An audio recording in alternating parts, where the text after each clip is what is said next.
ನಮಸ್ಕಾರ ನ್ಯೂಸ್ 18 ಡಿಜಿಟಲ್ಗೆ ಸ್ವಾಗತ. ನಾನು ಚೈತ್ರ ಹರೀಶ್. ದೇಶದಲ್ಲಿ ಈಗ ಚುನಾವಣೆ ಅಂದ್ರೆ ಸಾಕು, ರಾಜಕೀಯ ಪಕ್ಷಗಳ ನಡುವೆ ಉಚಿತ ಕೊಡುಗೆಗಳ ಸುರಿಮಳೆನೇ ಸುರಿಯುತ್ತೆ. ಉಚಿತ ಅಕ್ಕಿ, ಉಚಿತ ವಿದ್ಯುತ್, ಉಚಿತ ಹಣ, ಹೀಗೆ ಫ್ರೀ ಭಾಗ್ಯಗಳ ಪಟ್ಟಿ ಬೆಳೀತಾನೆ ಇದೆ. ಆದ್ರೆ ಈ ಉಚಿತ ಸಂಸ್ಕೃತಿ ದೇಶದ ಆರ್ಥಿಕತೆಯನ್ನೇ ಬುಡಮೇಲು ಮಾಡಲಾಗ್ತಾ ಇದೆಯಾ? ಮತದಾರರನ್ನ ಸೆಳೆಯೋದಕ್ಕೆ ಹಂಚುವಂತ ಈ ಹಣದಿಂದ ದೇಶ ಕಟ್ಟೋದಕ್ಕೆ ಸಾಧ್ಯನಾ? ಈ ಬಗ್ಗೆ ಸುಪ್ರೀಂ ಕೋರ್ಟ್ ಅತ್ಯಂತ ಕಠಿಣವಾದ ಮತ್ತು ಅರ್ಥಗರ್ಭಿತವಾದಂತಹ ಪ್ರಶ್ನೆಗಳನ್ನ ಕೇಳಿದೆ. ರಾಷ್ಟ್ರ ನಿರ್ಮಾಣ ಅಂದ್ರೆ ಇದೇನಾ ಅಂತ ಸಿಜೆಐ ಸೂರ್ಯಕಾಂತ್ ಅವರಿದ್ದಂತಹ ಪೀಠ ಸರ್ಕಾರಗಳನ್ನ ತರಾಟೆಗೆ ತೆಗೆದುಕೊಂಡಿದೆ. ಅಷ್ಟಕ್ಕೂ ನ್ಯಾಯಾಲಯ ಹೇಳಿದ್ದೇನು? ಈ ಉಚಿತ ಭಾಗ್ಯಗಳಿಂದ ದೇಶಕ್ಕೆ ಎದುರಾಗಿರುವಂತಹ ಸಂಕಷ್ಟಗಳೇನು? ಈ ಬಗ್ಗೆ ಸಂಪೂರ್ಣ ಮಾಹಿತಿಯನ್ನ ಇವತ್ತಿನ ಡಿಜಿಟಲ್ ಕಂಟೆಂಟ್ ನಲ್ಲಿ ನೋಡ್ತಾ ಹೋಗೋಣ. ನೀವಿನ್ನು ನ್ಯೂಸ್ 18 ಸಬ್ಸ್ಕ್ರೈಬ್ ಮಾಡಿಲ್ಲ ಅಂದ್ರೆ ಲೈಕ್ ಮಾಡಿ, ಶೇರ್ ಮಾಡಿ, ಸಬ್ಸ್ಕ್ರೈಬ್ ಮಾಡಿ. ದೇಶದ ಸರ್ವೋಚ್ಚ ನ್ಯಾಯಾಲಯ ಒಂದು ಮಹತ್ವದ ಎಚ್ಚರಿಕೆಯನ್ನ ನೀಡಿದೆ. ಚುನಾವಣಾ ಸಮಯದಲ್ಲಿ ರಾಜಕೀಯ ಪಕ್ಷಗಳು ನೀಡುವಂತಹ ಅತಿರೇಕದ ಉಚಿತ ಭರವಸೆಗಳು ಭಾರತದ ದೀರ್ಘಕಾಲದ ಆರ್ಥಿಕ ಅಭಿವೃದ್ಧಿಯನ್ನ ಕುಂಠಿತಗೊಳಿಸ್ತಾ ಇವೆ ಅಂತ ನ್ಯಾಯಾಲಯ ಅಭಿಪ್ರಾಯವನ್ನ ಪಟ್ಟಿದೆ. ಮುಖ್ಯ ನ್ಯಾಯಮೂರ್ತಿ ಸೂರ್ಯಕಾಂತ್ ಮತ್ತು ನ್ಯಾಯಮೂರ್ತಿಗಳಾದಂತಹ ಜಾಯ್ ಮಲ್ಯ ಬಾಗ್ಚಿ ಮತ್ತು ವಿಪುಲ್ ಪಂಚೋಲಿ ಅವರಿದ್ದಂತಹ ಪೀಠ ದೇಶದ ಸಂಪತ್ತನ್ನ ಹೀಗೆ ಮನಬಂದಂತೆ ಹಂಚುತ್ತಾ ಹೋದ್ರೆ ದೇಶದ ಅಭಿವೃದ್ಧಿ ಹಳ್ಳ ಹಿಡಿಯುತ್ತೆ ಅಂತ ಎಚ್ಚರಿಸಿದ್ದಾರೆ. ವಿಶೇಷವಾಗಿ ತಮಿಳುನಾಡು ವಿದ್ಯುತ್ ನಿಗಮದ ಅರ್ಜಿಯ ವಿಚಾರಣೆ ನಡೆಯುವಂತಹ ಸಂದರ್ಭದಲ್ಲಿ ಎಲ್ಲರಿಗೂ ಕೂಡ ಉಚಿತ ವಿದ್ಯುತ್ತನ್ನ ನೀಡುವಂತಹ ಸರ್ಕಾರದ ನೀತಿಯನ್ನ ನ್ಯಾಯಾಲಯ ಪ್ರಶ್ನಿಸಿದೆ. ಬಡವರಿಗೆ ನೆರವು ನೀಡುವಂಥದ್ದು ಸರ್ಕಾರದ ಕರ್ತವ್ಯ, ಅದನ್ನ ನಾವು ಒಪ್ತೇವೆ.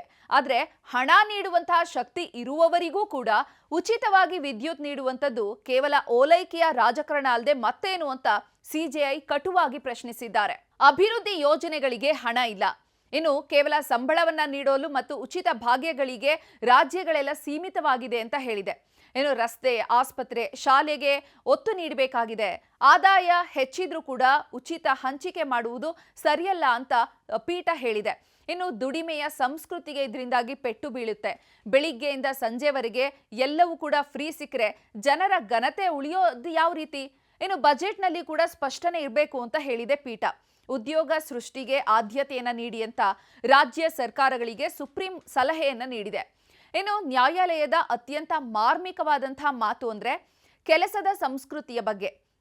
ಬೆಳಿಗ್ಗೆ ಎದ್ದ ತಕ್ಷಣ ಉಚಿತ ಆಹಾರ, ಉಚಿತ ಗ್ಯಾಸ್, ಉಚಿತ ವಿದ್ಯುತ್ ಸಿಗುತ್ತದೆ ಅನ್ನೋದಾದ್ರೆ ಜನ ಕೆಲಸ ಮಾಡೋದಾದ್ರೂ ಯಾಕೆ?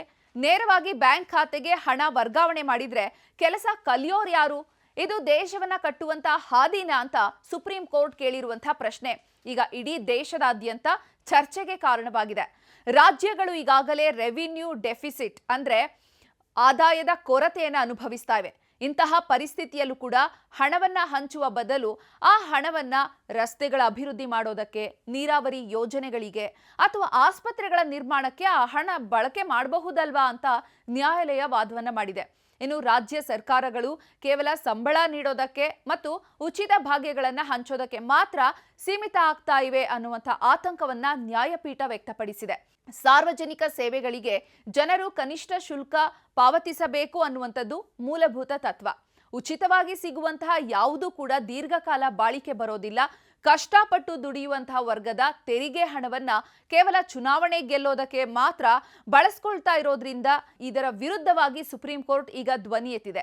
ಈ ವಿಚಾರವಾಗಿ ಕೇಂದ್ರ ಸರ್ಕಾರಕ್ಕೂ ಕೂಡ ನೋಟಿಸ್ ನೀಡಿರುವಂತಹ ನ್ಯಾಯಾಲಯ ಮುಂದಿನ ದಿನಗಳಲ್ಲಿ ಈ ಉಚಿತ ಸಂಸ್ಕೃತಿ ಏನಿದೆ ಒಂದು ಕಾನೂನಾತ್ಮಕ ಕಡಿವಾಣವನ್ನ ಹಾಕಬೇಕು ಇದಕ್ಕೆ ಅನ್ನುವಂತಹ ನಿರೀಕ್ಷೆ ಇದೆ.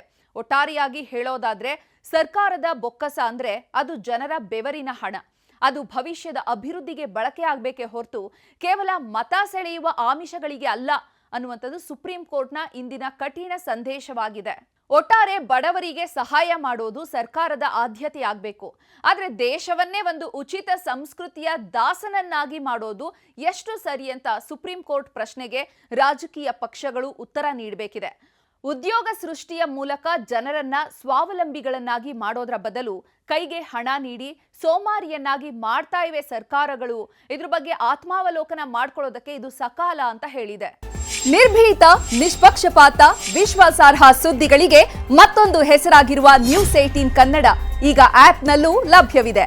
ದಯವಿಟ್ಟು ಇಲ್ಲಿರುವ QR ಕೋಡ್ ಅನ್ನು ಸ್ಕ್ಯಾನ್ ಮಾಡಿಕೊಂಡು ಆಪ್ ಡೌನ್ಲೋಡ್ ಮಾಡೋದಕ್ಕೆ ಮರಿಬೇಡಿ. ನಿಮ್ಮ ಬೆಂಬಲ ಹೀಗೆ ಸದಾ ನಮ್ಮೊಂದಿಗಿರಲಿ. ಧನ್ಯವಾದ.